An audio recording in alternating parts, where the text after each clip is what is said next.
Thanks to all of you and being here. I've got a bunch of questions, and so if I could ask everyone to be brief in your responses on it, let me try to go through several things on this. Let me start with the Deputy Assistant Secretary Mandrela. There are ads that are up on radio ads and such encouraging folks not to do migration in the United States. Does the State Department actually run those, yes or no? Encouraging individuals not to migrate to the United States? Yes. The State Department does have robust messaging efforts throughout the region. It depends on where you're talking about, but some of them, yes. Yeah, Northern Triangle, as far as Guatemala, Honduras, El Salvador on those. Could we get the budget for those and also the copy, the text for those on it? That would be very helpful for us to be able to see what's actually being used. I'd be happy to follow up. Thank you. There's I talked to Secretary Mayorkas recently, and we were talking about his 6-point plan that he's put out, which I have some significant questions on. There's a section of it in the 6-point plan that says they're going to work with countries in Central America on trying for them to be able to enforce their borders as well and also have asylum seekers there. I asked him the question of what leverage are you using on those countries to encourage them to actually enforce their borders? His response to me was State Department actually is in charge of that. So let me ask State Department, what leverage are you using to encourage countries in Central America for them to enforce their borders? What are you doing there for them to stop irregular migration that's just passing through their country and heading north?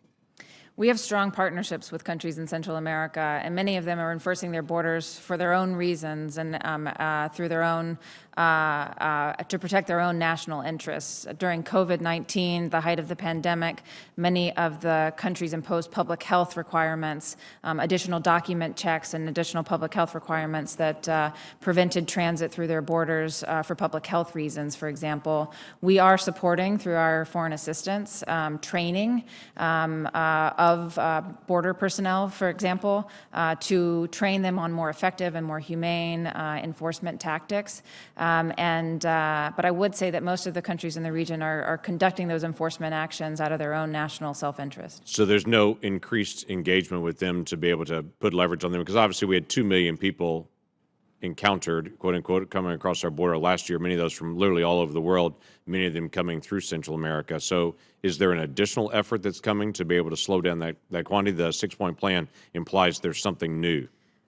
Oh, absolutely. We are engaging with them on a regular basis out of Washington, trips down to the region through our embassies on a range of priorities, including border enforcement, including accepting back repatriations of their nationals who have no legal basis to remain in the United States, and also to identify emerging trends and identify needs associated with those emerging trends. But that's not additional border enforcement. That is repatriation. That's others. I'm asking specifically what's in the plan, what State Department is doing to put leverage on countries to enforce their own borders. You talked about training that you've done in the past, things that they did during COVID years ago. We still had 2 million people last year, many of those crossing through those borders. What are we doing now to encourage those countries to enforce their borders?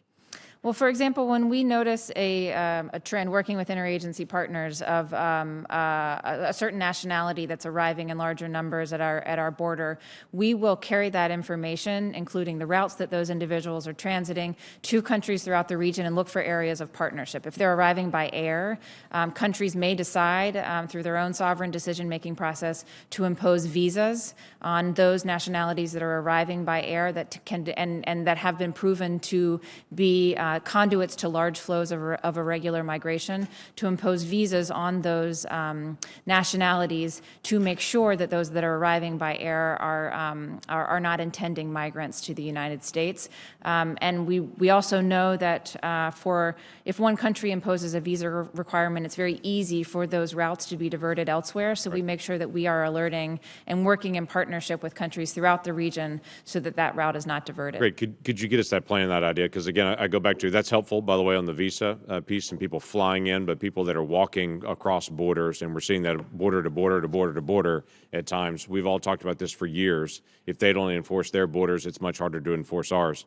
What I'm trying to get to is what is State Department doing to provide leverage to countries to say, stop, actually enforce your border. It's different than training. It's different than visas and all that. And if we can just get that in writing, that'd be very helpful to me. And we'll follow up with that. Assistant Secretary Nunez Neto, it's good to see you again.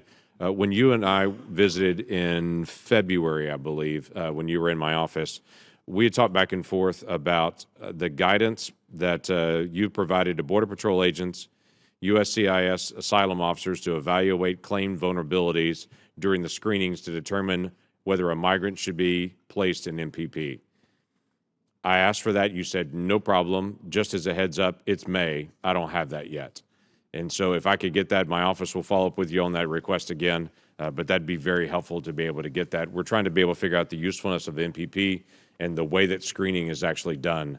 And the officers, when I was there in February, getting a chance in January to be able to visit with the officers on the ground, they were fuzzy about it. I came back to ask what's being handed, and you said, yes, there is guidance. I just haven't seen it yet. So can I get that? We will certainly follow up with your office on that, sir, and happy to provide a briefing and the documents we were able to.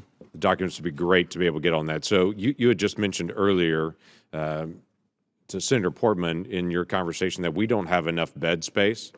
It's interesting to me in the budget proposal that DHS has put out, they actually request 5,000 fewer beds for single adults and 2,500 fewer beds for family units.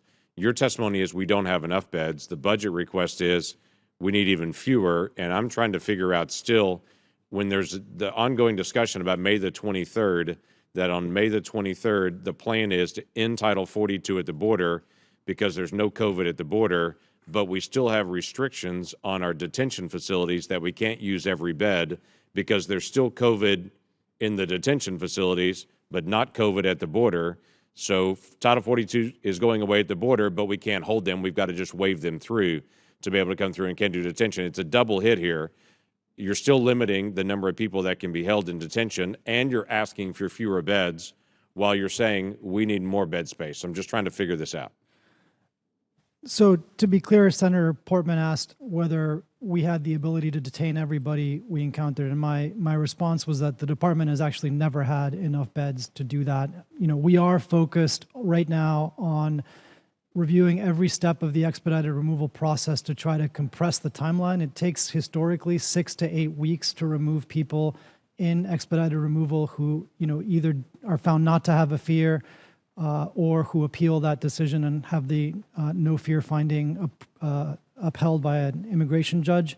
That's just too long, frankly, and it's been the historical average. So we are really working to maximize the beds we have by getting people through the process much faster. But, you know, one of the challenges we have, frankly, is that a quarter of our encounters right now are from countries we really can't remove people to, and we just do not have good options for, you know, individuals from Venezuela, from Cuba, and from Nicaragua, where we just don't have the agreements in place with those governments to remove people, even if an immigration judge does find that they are not, you know, they don't merit asylum.